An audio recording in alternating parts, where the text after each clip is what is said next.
මොකක්ද? ඵලයන් බයි යන්න. ඵලයන් මං කියන්නේ උඹ ඵලයන්කෝ. ඔය හිතුවද මම මේ උඹගෙන් නරිනාවනවා කියලා?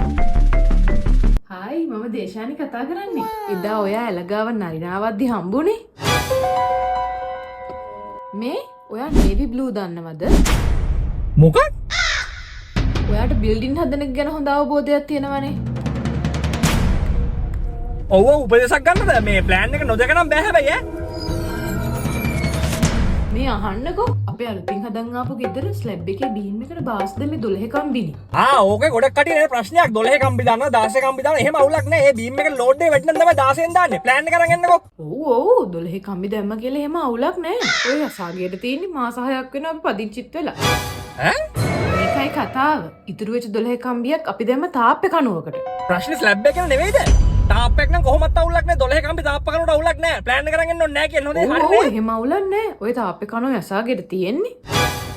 දැන් තාප් එක නැත් නෙවෙයිද ප්‍රශ්නේ?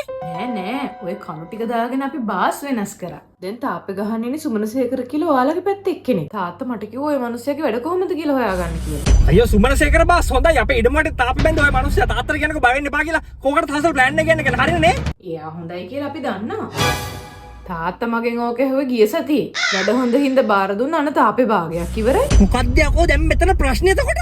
නෑ ඔය බාස්ගේ වැඩ හොඳයි කිව්වේ අපේ තාත්තාගේ කොණ්ඩේ යනවට සැරිනි එකක් ගන්න ෆාමසිට ගිය වෙලාවේ ඒකේ අයියා. මට මතකයි එදා ඔයත් කිව්ව සැරිනි එක හොඳයි කියලා. ඔව් සැටිනි හොඳයි. මාස 6කින් ඉඳන් මමත් පාවිච්චි කරනවා. දවසට 0.5 දැම්මේ අනික කිසි ඔයිලි ගතියකුත් නැහැ. කොණ්ඩේ යන එකක් දැන් සෑහෙන අඩුයි. ඔයාලට සැටිනි ගැන දැනගන්න ඕන නම් කෙලින්ම ඇහුවා ඉවරයි. මේ 12 කම්බිය කළා බම්බුවක් කිව්වේ. කොණ්ඩේ යනවට සැරිනි හොඳයි කියලා මම දන්නවානේ. මේ කියන්න හැදුවේ අපේ ඔය ස්ලැබ් එකේ ඉතුරුණු 12 කම්බිය දාලා තාප්පේ ගෙහුවට පස්සේ ආපු සුමනසේකර බාස් හොඳයි කියපු ෆාමසි එකේ අයියා හම්බෙන්න ගිය ගමනේ ගන්න ආපු සැරිනි බොක්ස් එකේ පාරට තමයි ඔය නේවි බ්ලූ කියන්නේ. ඔයා නේවි බ්ලූ දන්නේ නැහැ කිව්වනේ.